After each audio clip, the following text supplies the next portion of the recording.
kami hormati Bapak Sulardi SPP selaku Ketua atau Kepala Sekolah SD Negeri 1 Jowo, yang kami hormati Bapak Ibu Guru juga staf karyawan SD Negeri 1 Jowo.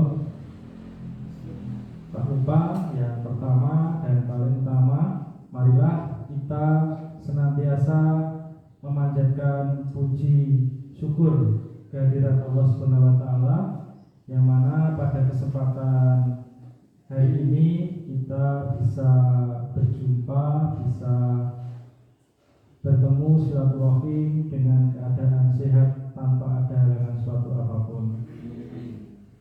Sholawat serta salam juga tetap tercurahkan pada junjungan kita Nabi besar Muhammad Sallallahu Alaihi Wasallam, yang mana kita nanti syafaatnya di yaumul akhir. Amin.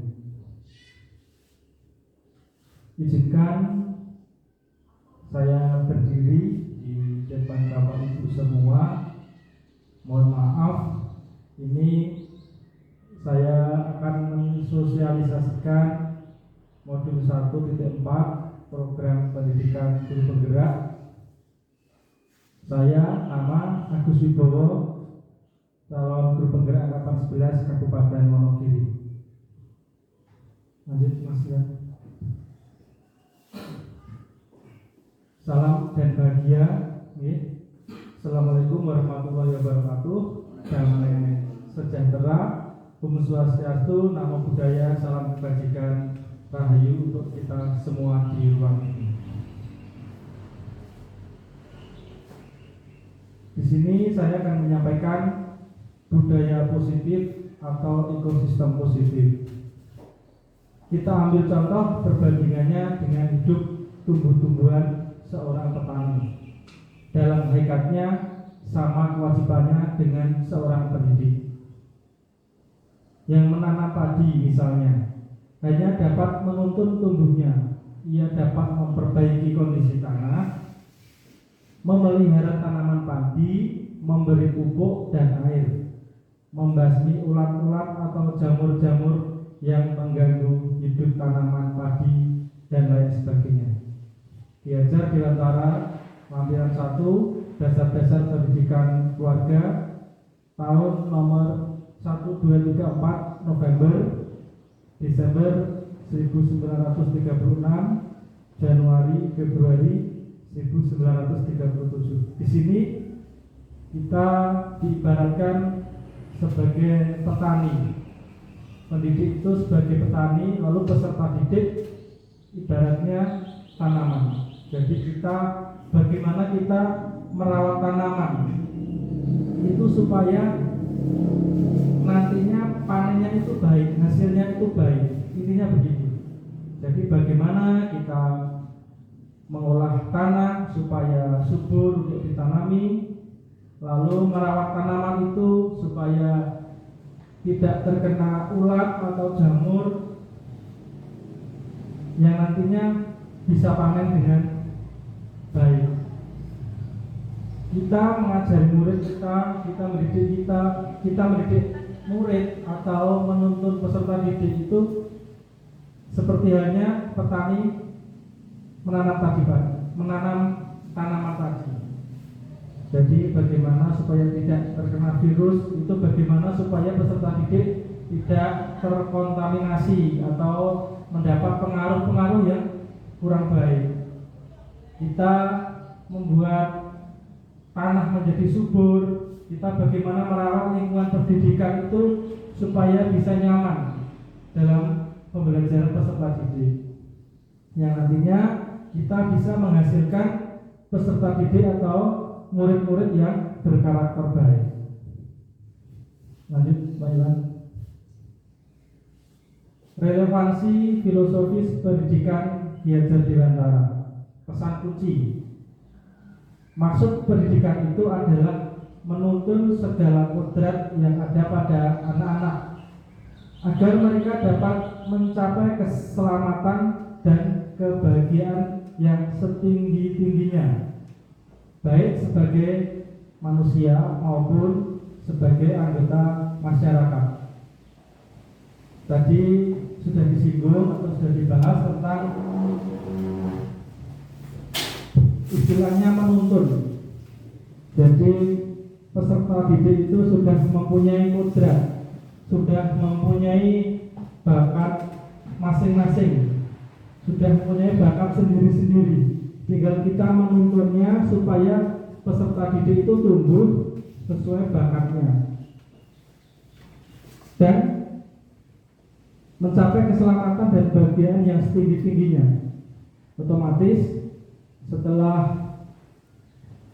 peserta didik itu bisa mendapatkan atau menyalurkan bakat yang terpendam yang ada pada dirinya, setelah kita tuntun, setelah kita beri pembelajaran, insya Allah peserta didik itu mencapai keselamatan dan kebahagiaan, bisa meneruskan atau bisa mencapai cita-cita yang dia inginkan. Lalu dia bisa sukses sebagai manusia dan sukses sebagai anggota masyarakat. Kedepannya terutama jika sudah lulus dari bangku sekolah, peserta didik kembali ke masyarakat, bergaul dengan masyarakat akan lebih baik dan akan menjadi generasi yang lebih hebat.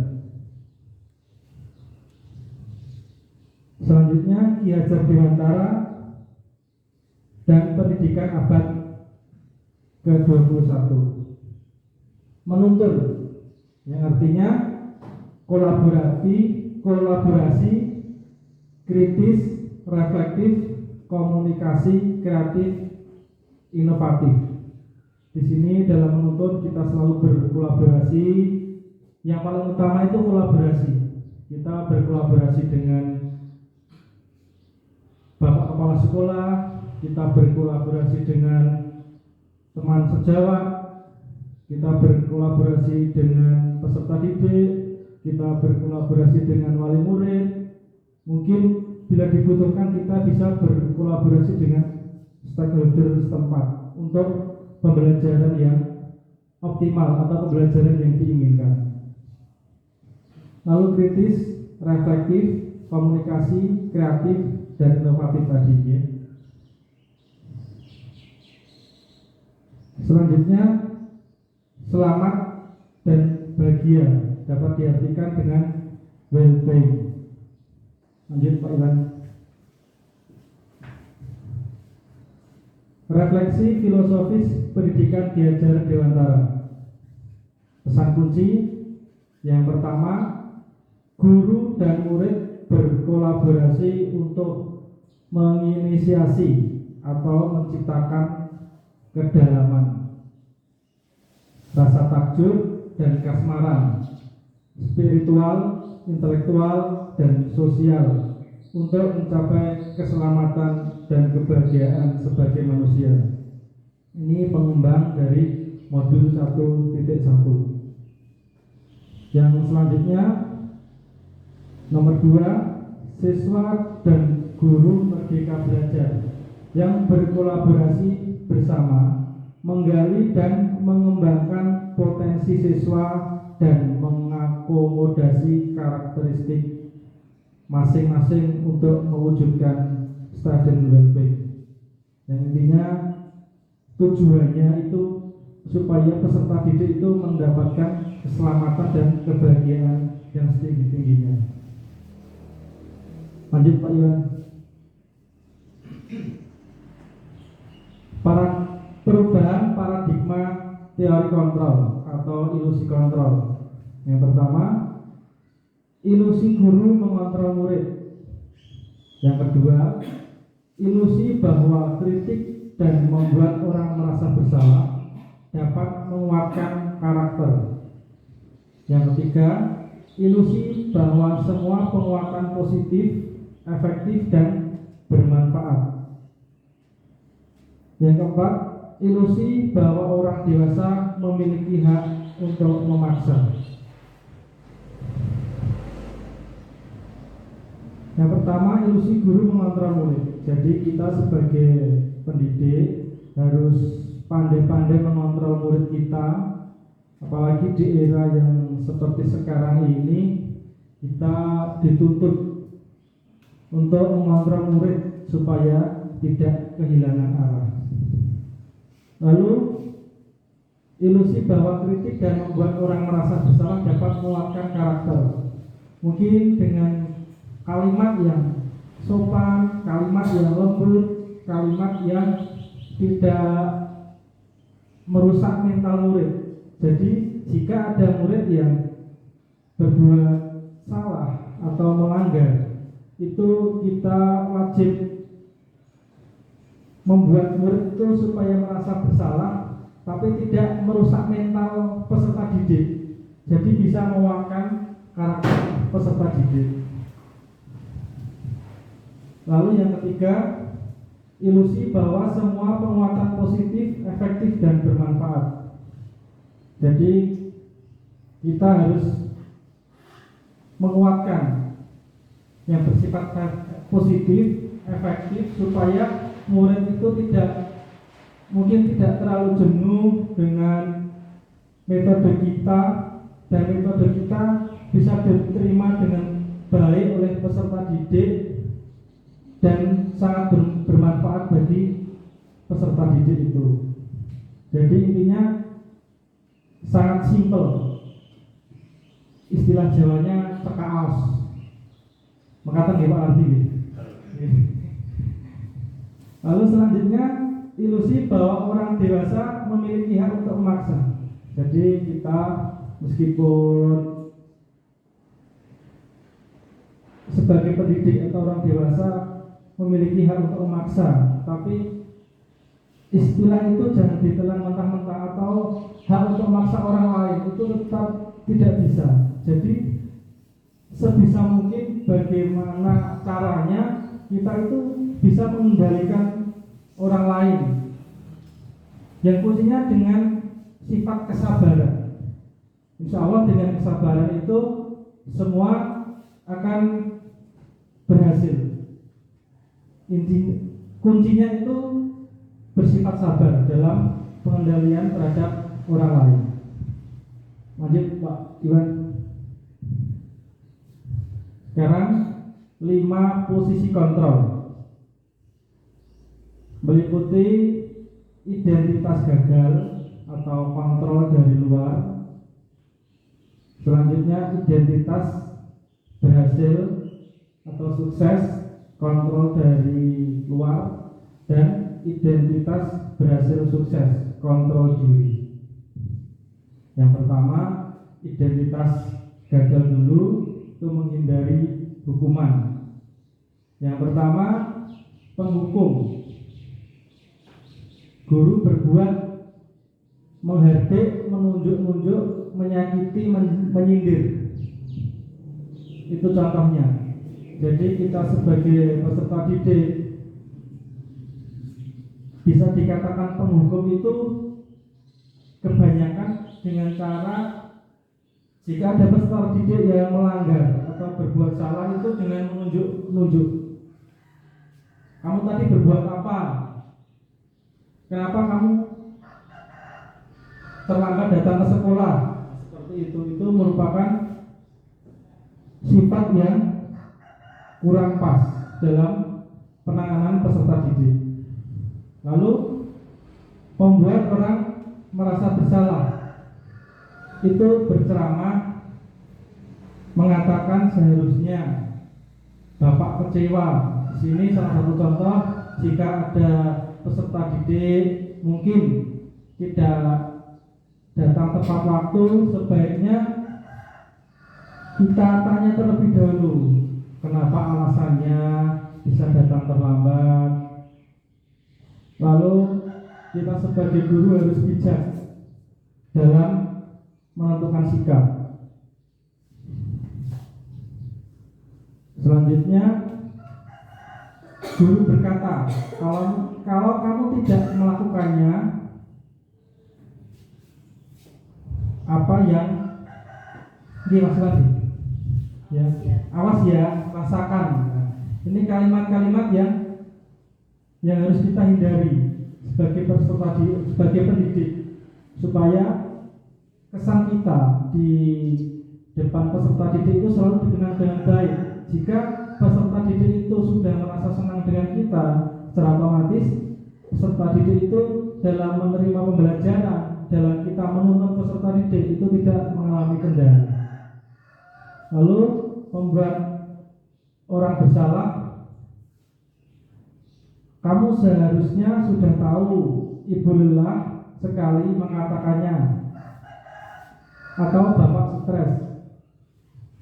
Jadi hampir sama dengan yang di atas tadi. Kita sebagai pendidik harus pandai-pandai dalam berkata atau bersikap terhadap murid. Lalu selanjutnya memberontak atau menyalahkan orang lain, berbohong, membuat orang merasa bersalah, menyembunyikan, menyangkal atau berbohong. Lalu kaitan dengan dunia berkualitas, itu murid merelakan di luar dunia berkualitas, murid meletakkan guru di dalam dunia berkualitas. Lalu selanjutnya murid berkata, biarkan saja, nanti juga marah-marah lagi. Lalu jika membuat orang merasa bersalah, itu maafkan saya.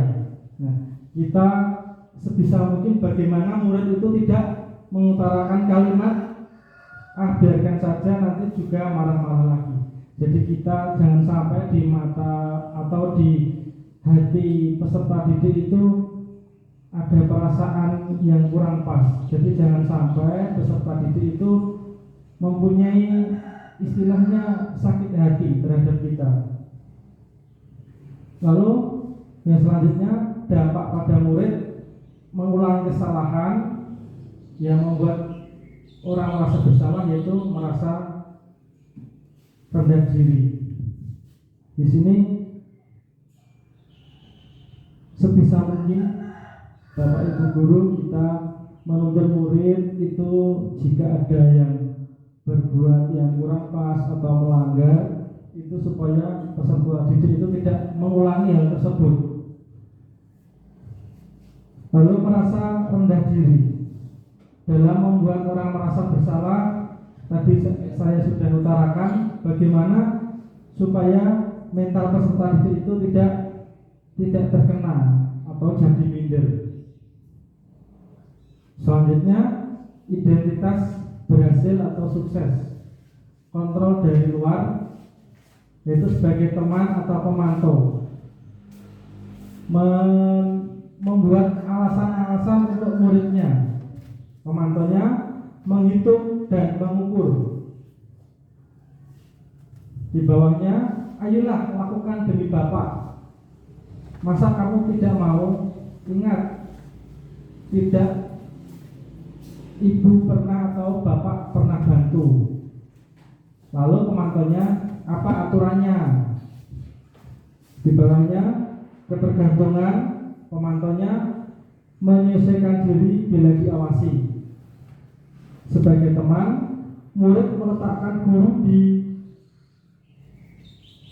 sebagai orang yang sangat penting di dunia berkualitas. Pemantaunya, murid meletakkan guru peraturan dan hukum di dunia berkualitas.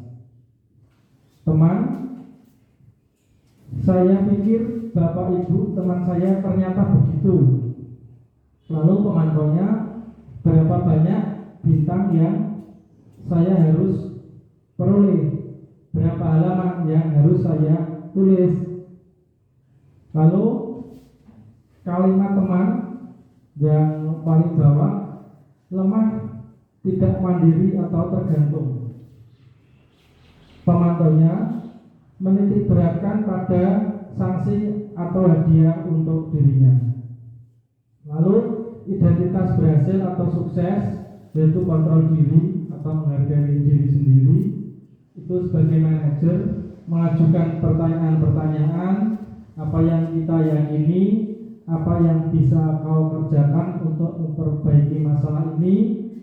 Lalu menguatkan pribadi, murid meletakkan diri sebagai individu yang positif dalam dunia berkualitas.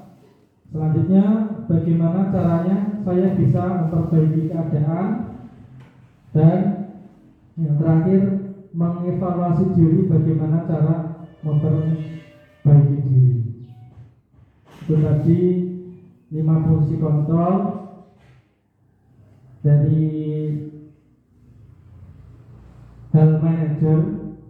Bagaimana kita sebagai pendidik itu dalam pembelajaran terhadap peserta didik, kita harus bisa, yang pertama tadi sudah dibahas dengan tetap kolaborasi, dan yang paling utama kita harus mempunyai sifat terus belajar demi meningkatkan pembelajaran yang diinginkan.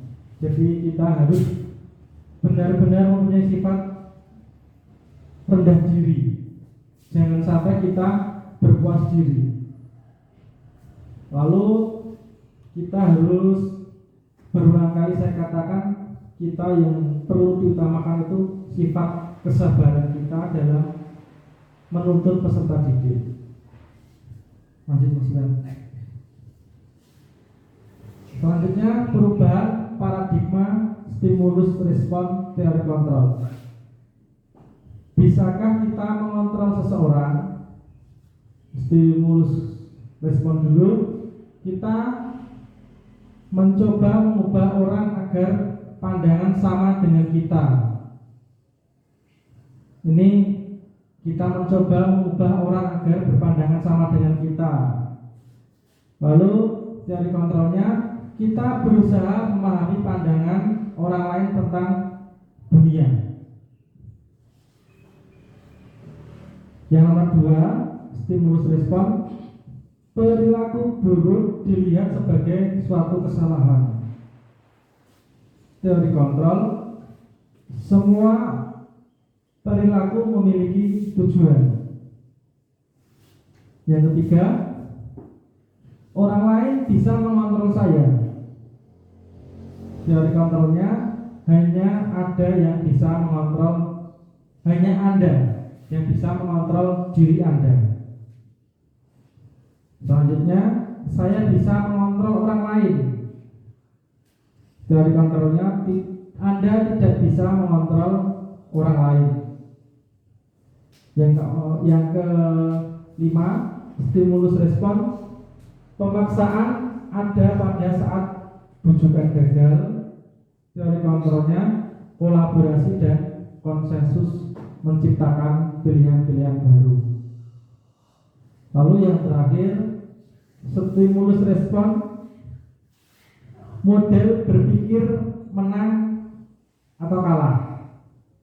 Model berpikir menang. Next, Pak Iwan.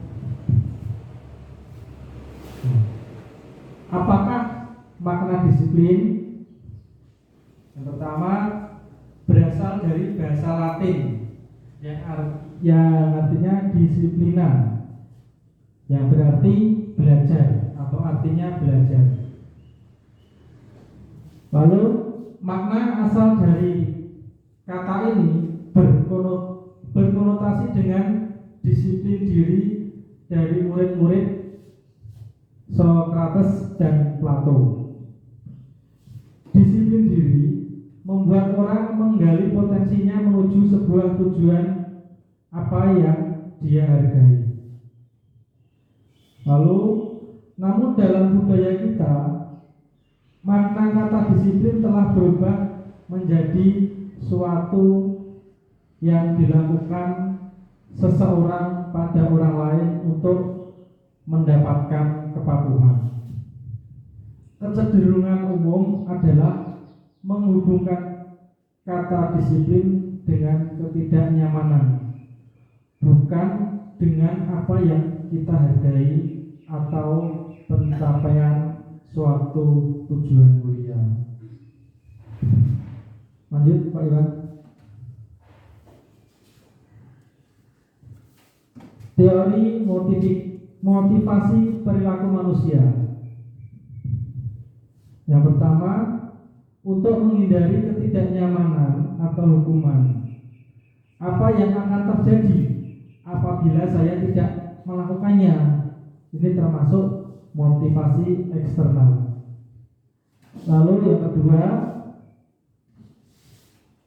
untuk mendapatkan imbalan dari orang lain atau institusi, apa yang akan saya dapatkan apabila saya melakukannya.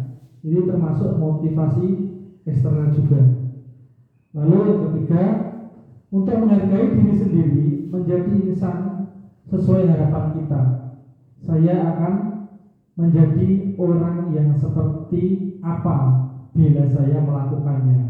Ini motivasi internal, tujuan disiplin positif. Lanjut ya.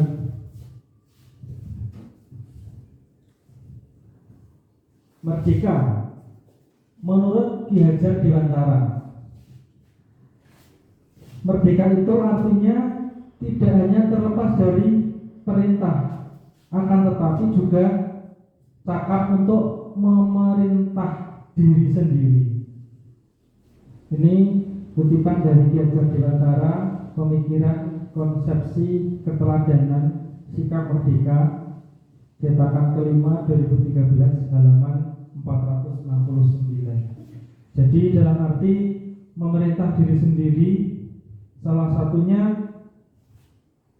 contoh itu dengan yang saya buat contoh saya sendiri saja, dengan mengikuti program pendidikan guru penggerak. Ini secara otomatis memerintah diri saya sendiri bagaimana bisa menggerakkan mereka sejawat untuk menciptakan pembelajaran yang berpusat pada peserta didik yang menurut filosofi Ki Hajar Dewantara. Jadi kita harus bergerak, kita harus mempunyai motivasi sendiri bagaimana kita itu bisa menjadi pendidik yang baik. Jadi berasal dari diri kita atau hati kita sendiri, tanpa ada paksaan dari orang lain. Lanjut Pak Iwan. Ini selanjutnya ada gambar apa ini Mbak Lucy? Seperti gambar apa ini? Kalau bunyi ini gambar telur. Ya ini seperti kue apa gitu? Kue lapis. Ya. Ya, di sini untuk mencapai budaya positif itu yang pertama kita membuat peraturan kelas. Setelah peraturan kelas kita membuat keyakinan kelas. Nah, dengan keyakinan kelas tersebut itu menciptakan lingkungan yang positif. Kalau lingkungannya sudah positif, otomatis untuk mencapai budaya positif itu akan lebih mudah. Jadi Bapak Ibu untuk mencapai budaya positif itu perlu tahapan-tahapan seperti berikut. Lanjut Pak Iwan.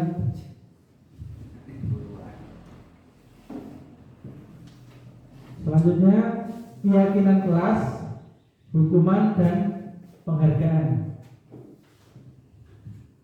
Mengapa tidak peraturan saja? Mengapa harus keyakinan kelas?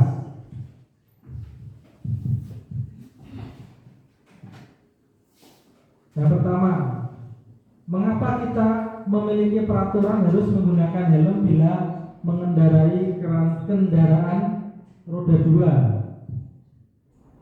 Itu mengapa? Coba supaya tidak ngantuk ya, Bu Vita. Mengapa kita memiliki peraturan harus menggunakan helm bila mengendarai kendaraan roda 2?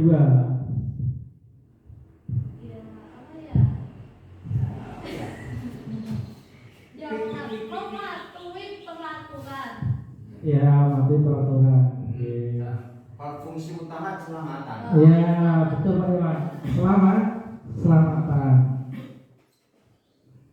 Lalu yang kedua, mengapa kita memiliki peraturan 3M? Menggunakan masker, mencuci tangan, dan menjaga jarak 1,5 meter.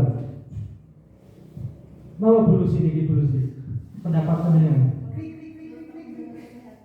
Ya. Oh ya, kesehatan ya. Dan supaya selamat tidak terjangkit penyakit. Selanjutnya, mengapa kita memiliki peraturan harus datang tepat waktu pada saat mengikuti pelatihan? Nomor Ibu Yuni. Yang nomor 3, mengapa kita memiliki peraturan harus datang tepat waktu pada saat mengikuti pelatihan? Agar semua kegiatan berjalan lancar. Terus tepat waktunya itu agar terjadi disiplin. Mungkin seperti itu. Iya. Jawaban yang bagus dari Master Guru Penggerak Bu Astiani. Ya. Lalu untuk mendukung motivasi intrinsik, kembali ke nilai-nilai atau keyakinan-keyakinan lebih menggerakkan seseorang dibandingkan mengikuti serangkaian peraturan-peraturan. Lanjut Pak Iwan. Ini salah satu contoh kesepakatan kelas. Yang pertama ini kesepakatan kelas yang disepakati bersama guru dan peserta didik, yaitu datang tepat waktu, mengucapkan salam, menjaga kebersihan sekolah, berdoa sebelum dan sesudah kegiatan, aktif dalam pembelajaran, lalu yang terakhir tertib. Lalu contoh kesepakatan kelas yang kedua, yang A, atau yang pertama, kami guru dan murid yang saling menyayangi. Yang kedua, kami murid yang semangat belajar. Yang ketiga, kami murid yang peduli dengan teman-teman. Ini merupakan contoh kesepakatan kelas. Mungkin Bapak Ibu semuanya sudah membuat kesepakatan kelas pada kelas masing-masing. Lanjut Pak Iwan. Ini ada peraturan, lalu selanjutnya keyakinan kelas atau nilai kebajikan yang dituju. Selalu kembalikan buku ke tempatnya. Itu keyakinan kelas atau nilai kebajikan yang dituju itu apa menurut Bu Nani? Jika kesepakatan atau keyakinan kelasnya selalu kembalikan buku ke tempatnya atau peraturannya seperti itu nilai kebajikannya apa Ibu? Mungkin bisa dijelaskan.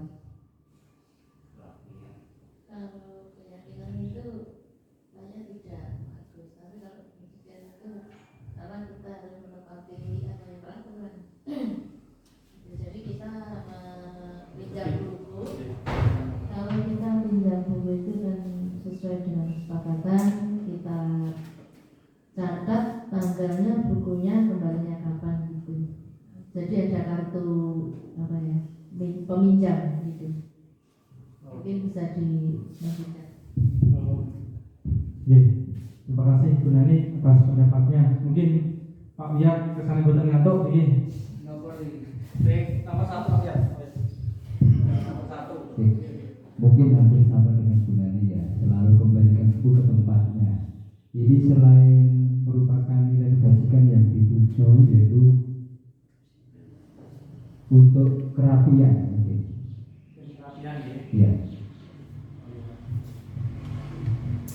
Mohon maaf Pak Bu Lucy, minta bantuannya ya. Kita tampung dulu. Yang pertama itu mungkin kerapian dan disiplin.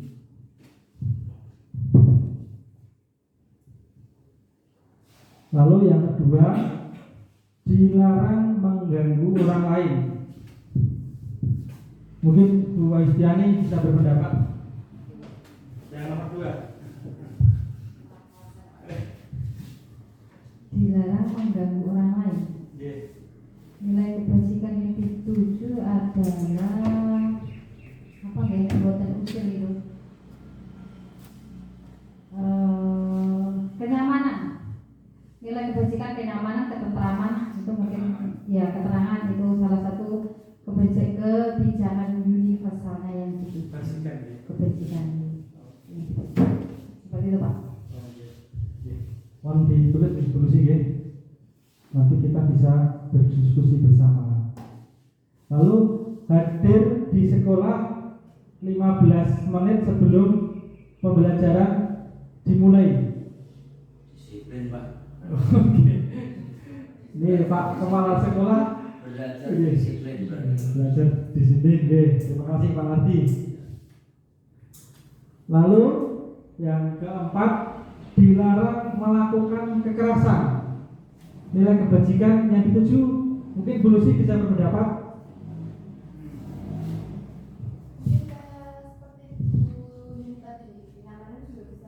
Oh ya.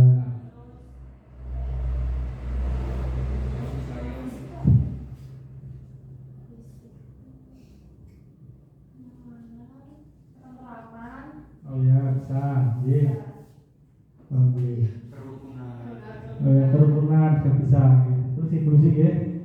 Ya, kenyamanan, kerukunan. Lalu dilarang menggunakan narkoba. Itu nilai kebajikan yang dituju napa Bu Vita? Ngapunten, mungkin kula lagi sulapnya yang keras. Kados Pak Ardi ngendika wae.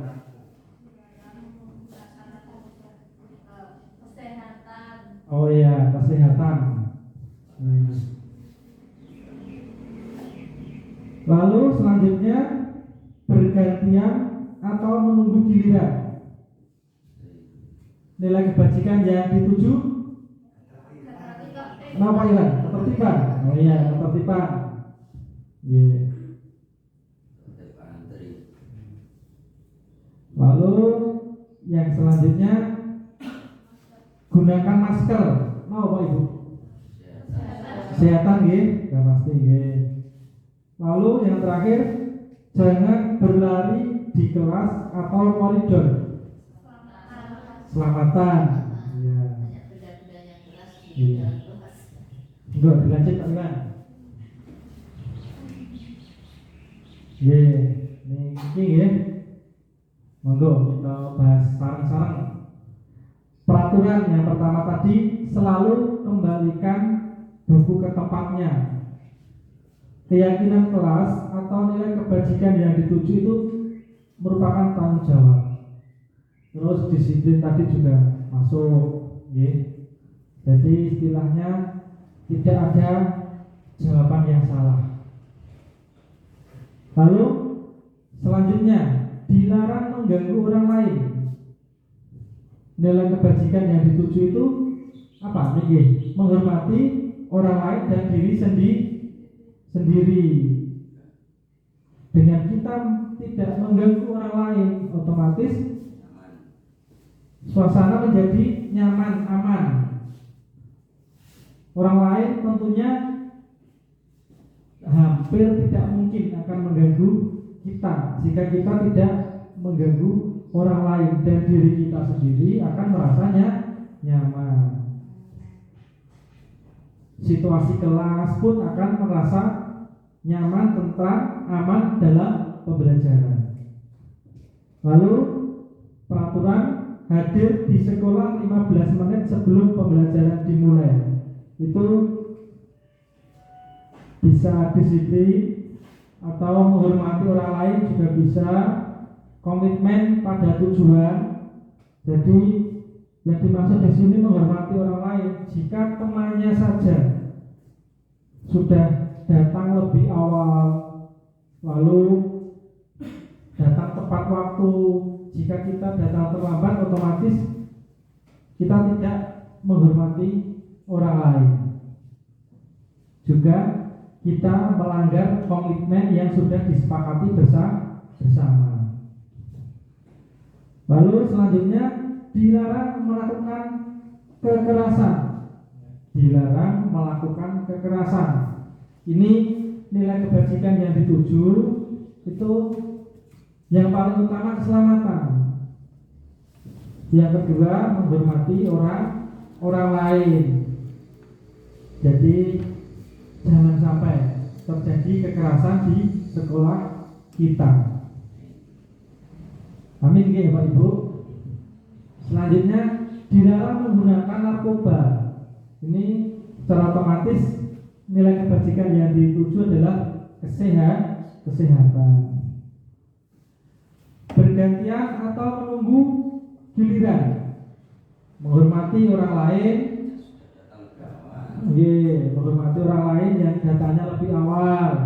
Lalu kita berlatih sabar. Nyun sewu nggih, tekone keri ya sabar gitu. Lalu gunakan masker. Itu yang utama kesehatan dan keselamatan. Contohnya kemarin 2 tahun kemarin atau 3 tahun kemarin kita terkena pandemi COVID-19, kita wajib menggunakan masker. Itu tentunya demi kesehatan dan keselamatan kita bersama. Lalu jangan berlari di kelas atau koridor. Itu keselamatan dan keamanan. Jadi jika berlari-lari akhirnya nanti jatuh, itu merupakan suatu peristiwa yang sangat merugikan diri sendiri maupun orang lain. Orang lain jadi repot, mengantar mungkin sampai pengobatan ke puskesmas dan sebagainya, dan tentunya yang rugi diri kita sendiri. Dari kalimat-kalimat berikut perlu kita tekankan, semuanya ini berawal dari hati nurani kita sendiri. Jadi kita akan melakukan atau akan melaksanakan yang tertulis di sini itu dari hati nurani kita. Kalau bisa jangan sampai ada saran atau paksaan dari orang lain. Contohnya tadi apa ini? Hadir di sekolah 15 menit atau datang tepat waktu, itu harus diyakini atau disadari dari diri kita sendiri. Bangun misalkan ya lebih pagi, supaya bangun pagi kita tidurnya jangan terlalu malam. Itu merupakan contoh kesadaran pada diri kita. Mungkin bisa dilanjut Pak Iwan. Dihukum oleh penghargaan. Ini meliputi pengaruh jangka pendek dan jangka panjang. Penghargaan menghukum, penghargaan mengurangi ketepatan, penghargaan tidak efektif. Selanjutnya penghargaan merusak hubungan. Lanjut Pak Iwan.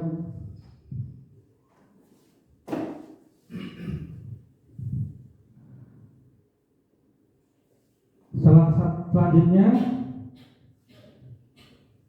tindakan guru. Ini hukuman atau sanksi atau konsekuensi. Salah satunya mencatat 100 kali di dalam buku kalimat. Saya tidak akan terlambat lagi karena terlambat ke sekolah. Intinya ini menulis sampai 100 kali di buku. Menurut Bapak Ibu ini termasuk hukuman atau konsekuensi? Hukuman ya. Lalu selanjutnya, lari mengelilingi lapangan basket 2 kali karena terlambat hadir di sekolah. Hukuman atau sanksi? Atau konsekuensi gitu ya? Hukuman ya? Hukuman atau konsekuensi? Oke. Konsekuensi atau hukuman? Konsekuensi. Oke. Ditulis ya, tulis ya. Dari awal lagi ya. Nanti kita hukuman. Nggih, soalnya berbeda pendapat itu mengasihkan, nggih. Dengan perbedaan itu semakin asik. Lalu murid diminta untuk push up 15 kali karena tidak menggunakan masker ke sekolah. Hukuman. Selanjutnya, menggantikan kertas tugas teman yang telah dicoret-coret. Konsekuensi. Oke. Lalu membersihkan tumpahan air di meja tulis karena tersenggol pada saat belajar. Konsekuensi. Lalu meminta murid tidak mengenakan sepatu seharian di sekolah karena tidak mengenakan atau tidak mengenakan, tidak mengenakan sepatu hitam. Lalu yang terakhir, lari mengelilingi lapangan basket 2 kali karena terlambat 10 menit untuk pelajaran PJOK. Oh iya. Bapak Iwan, dilanjut Pak Iwan dalam berikutnya.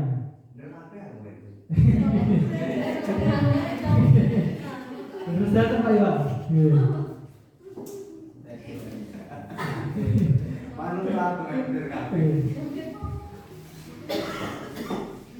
Jadi nggih, yang pertama, mencatat 100 kali di dalam buku kalimat yang menulis atau yang ditulis, saya tidak akan terlambat lagi karena terlambat ke sekolah. Jadi siswa itu datangnya terlambat lalu disuruh menulis 100 kali dalam buku kalimatnya. Ini termasuk buku hukuman. Lalu yang kedua, itu boten pareng nggih. Tidak boleh kita sebagai pendidik intinya sabar dalam menghadapi peserta didik dan dalam membuat peserta didik itu tidak mengulangi perbuatannya lagi, kesalahannya lagi. Kita harus bijak, kita harus berkolaborasi dengan rekan sejawat yang lain. Jika kita merasa kebingungan, jadi kita saling melengkapi. Yang kedua, lari mengelilingi lapangan basket 2 kali karena terlambat hadir di sekolah. Ini termasuk hukuman yang perlu kita hindari. Lalu yang ketiga, murid diminta untuk push up 15 kali karena tidak menggunakan masker ke sekolah. Ini hukuman. Pasti selain push up pasti ada jalan keluar yang terbaik supaya peserta didik itu tidak melanggar. Lalu menggantikan kertas tugas teman yang telah dicoret-coret, itu sanksi atau konsekuensi.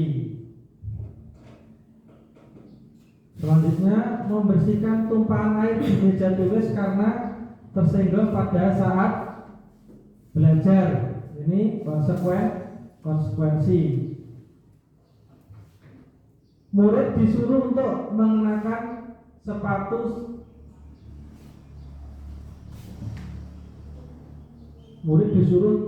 tidak mengenakan sepatu nih. Ya betul nih. Murid disuruh untuk tidak mengenakan sepatu seharian di sekolah karena tidak menggunakan sepatu hitam. Ini hukuman. Ini jangan sampai terjadi. kita sebagai pendidik harus jeli dalam mengatasi peserta didik yang sangat beraneka ragam. Lalu lari mengelilingi lapangan basket 2 kali karena terlambat 10 menit untuk pelajaran PJK. Ini konsekuensi. Lanjut Pak Iwan. Sekarang perbedaan hukuman dan sanksi atau konsekuensi.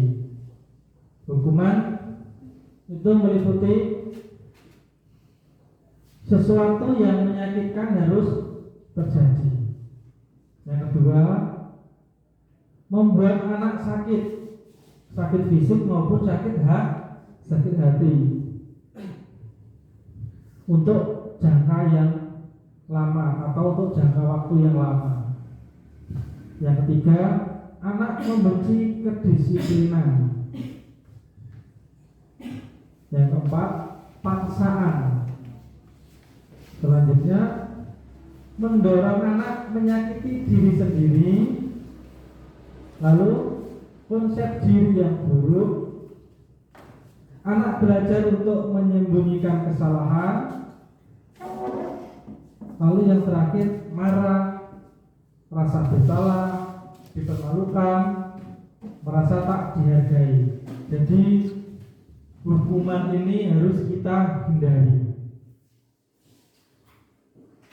Tadi saya sudah berulang kali mengatakan kita sebagai pendidik yang diutamakan, yang penting itu dengan kesabaran kita.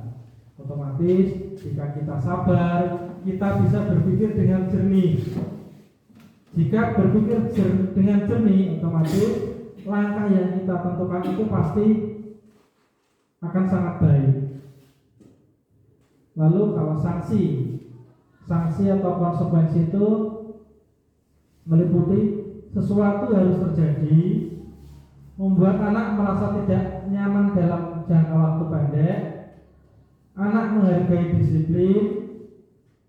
Selanjutnya, stimulus atau tanggapan, mendorong anak agar mudah menyesuaikan diri, konsep diri yang baik, anak belajar untuk mematuhi peraturan, kehilangan hak, dibuat tidak nyaman, diasingkan untuk sementara atau time out. Jadi istilah time out itu tidak hanya istilah di permainan bola voli ya Pak Arti.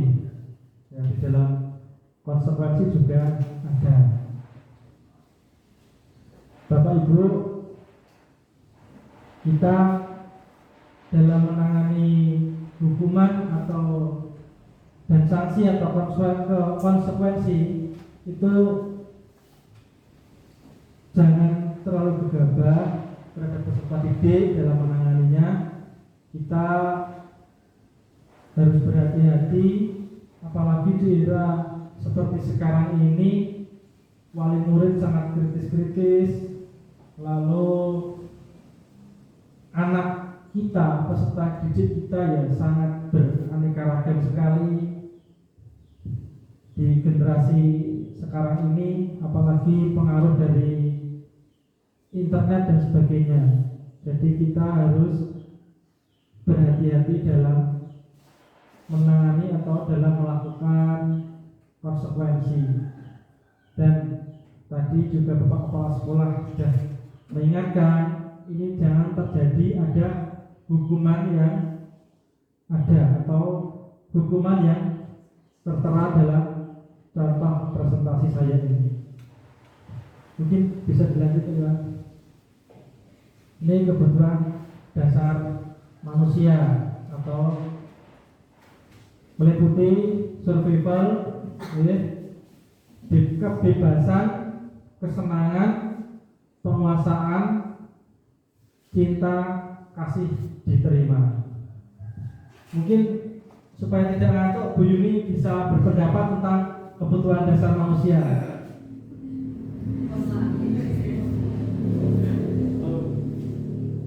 Lima kebutuhan dasar manusia salah satunya adalah survival, yaitu kelangsungan hidup ya. Yang kedua, nggih. Yang kedua cinta kasih, yang ketiga penguasaan, kesenangan dan kebebasan karena memang 5 poin itu salah satu kebutuhan dasar yang pokok yang dimiliki oleh manusia. Contoh untuk kelangsungan hidup itu seperti kebutuhan sandang, pangan, papan itu untuk salah satu survival, dan cinta kasih itu juga termasuk dalam yang dibutuhkan manusia. Penguasaan itu juga salah satu kebutuhan, kesenangan juga kebebasan dalam hidup dan kebebasan yang lain itu juga merupakan kebutuhan manusia. Terima kasih. Oke, terima kasih Bu Yuni. Jadi kebutuhan dasar manusia itu meliputi survival ya. Itu kebutuhan untuk hidup. Jadi sandang, papan, pangan itu merupakan kebutuhan dasar manusia. Yang pertama kebutuhan hidup. Lalu cinta kasih diterima. Ya, tadi Bu Yuni sudah luar biasa menyampaikan pendapatnya. Lalu jika kita diterima, contohnya peserta didik saja yang kita ambil contoh. Itu jika merasa diterima di kelasnya, bisa diterima teman-temannya, bisa diterima gurunya, otomatis peserta didik itu akan merasa nyaman, aman dalam mengikuti pembelajaran. Lalu penguasaan, ya, kita itu sebagai manusia harus mempunyai penguasaan atau pengetahuan. Jadi termasuk ilmu yang paling utama untuk menjalani kehidupan, dan penguasaan termasuk kebutuhan dasar manusia. Jadi Bapak Ibu, jika ada tetangga kita ada yang tidak sekolah pada usia sekolah, itu kita dorong, kita semangati supaya peserta didik itu bisa bersekolah sehingga bisa mempunyai ilmu yang nantinya termasuk penguasaan, dan ilmu itu termasuk kebutuhan dasar manusia. Lalu kebebasan, kita sebagai manusia itu merasa nyaman jika kita itu terbebas. Dalam arti bebas itu kita menentukan langkah kita, mau bagaimana, mau ke arah mana. Yang penting bersifat positif.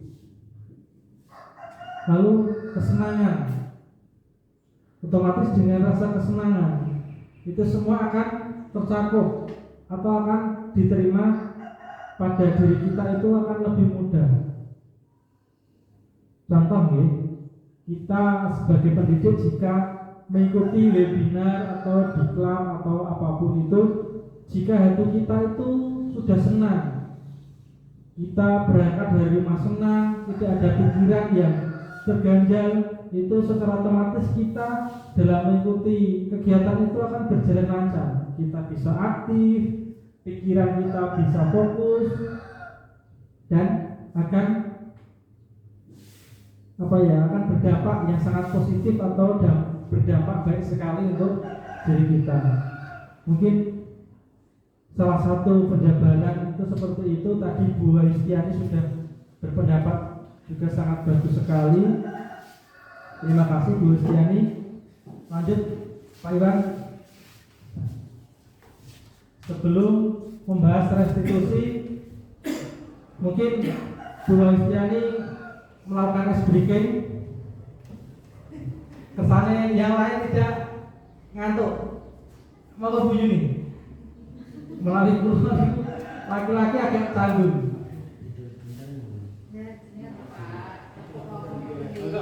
Bu Yuni,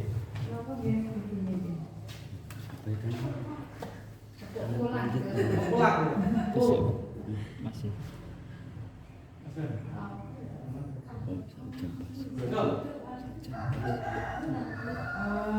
Nyanyi mawar apa gitu Bapak Ibu?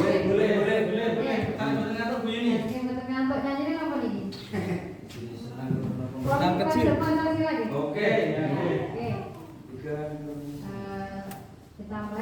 Kita mulai ya. 1, 2, 3. Pelajar Pancasila beriman dan bertakwa pada Tuhan Yesus dan berakhlak mulia, berkebinekaan global, gotong royong mandiri, kreatif dan bernalar kritis. Tepuk tangan untuk semua ya. Selanjutnya, apa itu restitusi? Restitusi adalah proses menciptakan kondisi bagi murid untuk memperbaiki kesalahan mereka sehingga mereka bisa kembali pada kelompok mereka dengan karakter yang lebih kuat. Menurut Gosen 2004. Lanjut Pak Iwan. 9 ciri-ciri restitusi. Yang pertama, bukan untuk menebus kesalahan, namun untuk belajar dari kesalahan. 2, memperbaiki hubungan. Yang ketiga, tawaran bukan paksaan. Yang keempat, restitusi menuntun untuk melihat ke dalam diri. Yang kelima, restitusi mencari kebutuhan dasar yang mendasari tindakan. Yang keenam, restitusi diri adalah cara yang paling baik. 7, restitusi fokus pada karakter bukan tindakan. 8, restitusi fokus pada solusi. 9, restitusi mengembalikan murid yang berbuat salah pada kelompoknya. Lanjut Pak Iwan. Segitiga restitusi ya. Jadi segitiga restitusi itu yang pertama,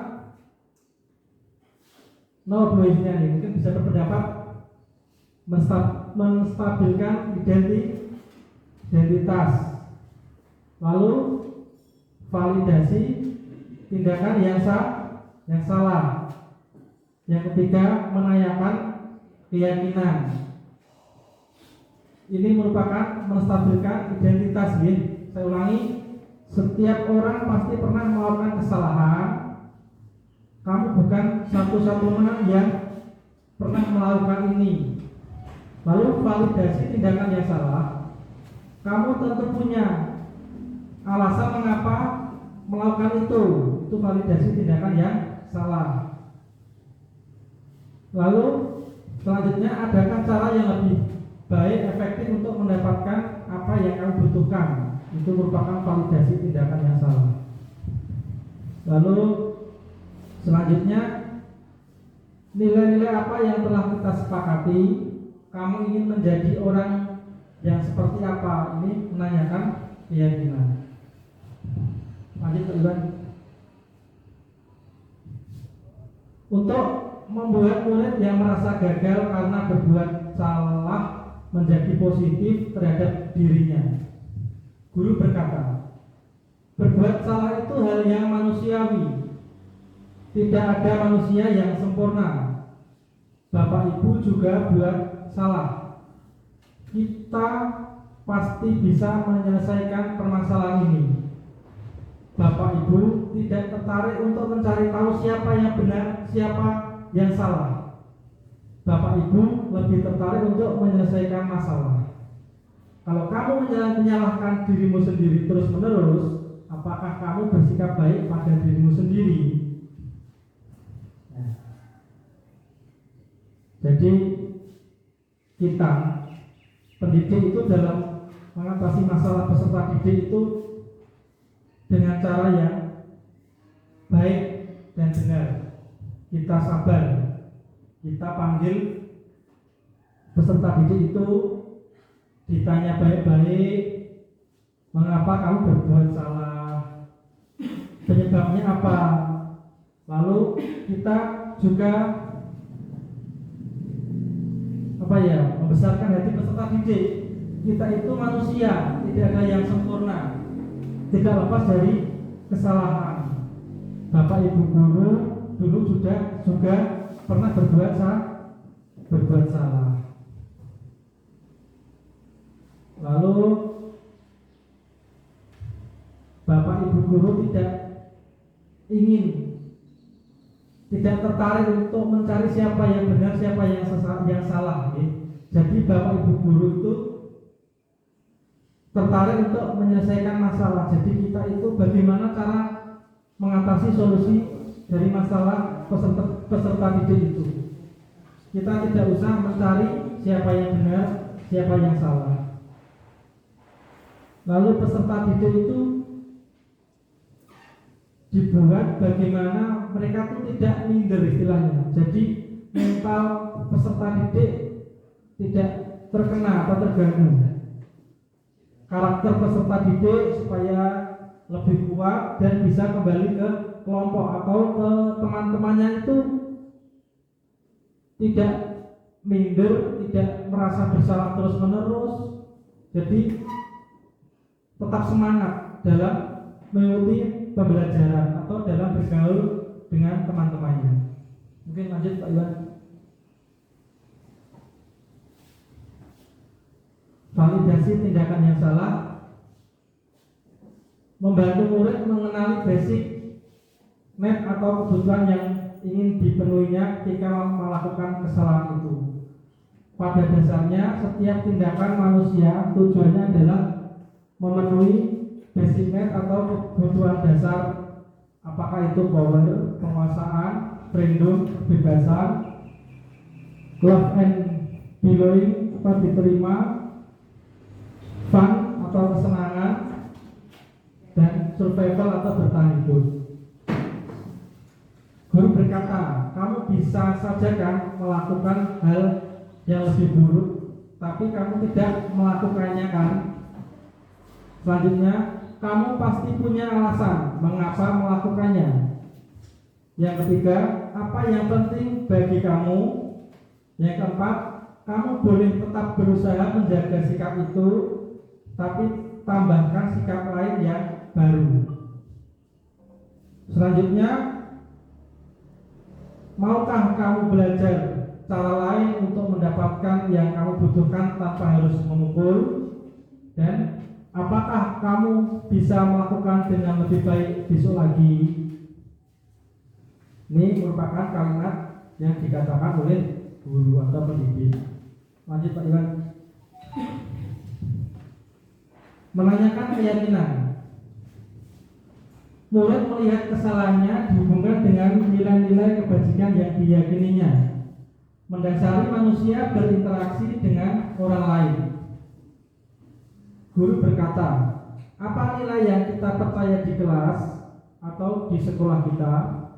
Nilai-nilai kebajikan atau keyakinan apa yang telah kita sepakati? Kelas yang ideal itu seperti apa sih?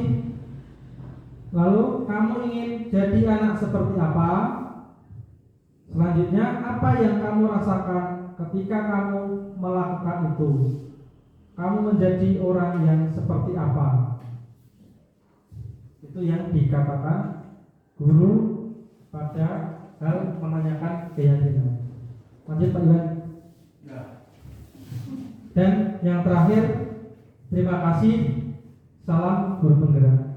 Jadi Bapak Ibu semua, Bapak Kepala Sekolah, terima kasih atas waktu yang telah diluangkan kepada saya dalam berpresentasi atau menyampaikan diseminasi modul 1.4.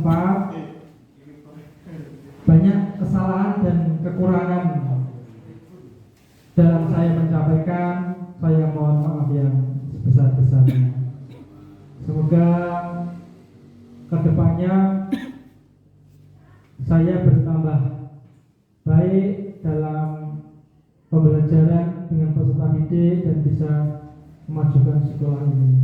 Tentunya semoga sekolah ini lebih maju dalam pengembangan peserta didik.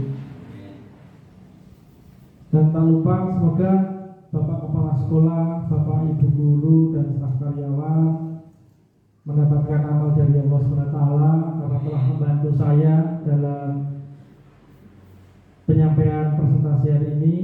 Sekali lagi saya mohon maaf maaf yang sebesar-besarnya, banyak kesalahan dalam saya berkata maupun bertindak.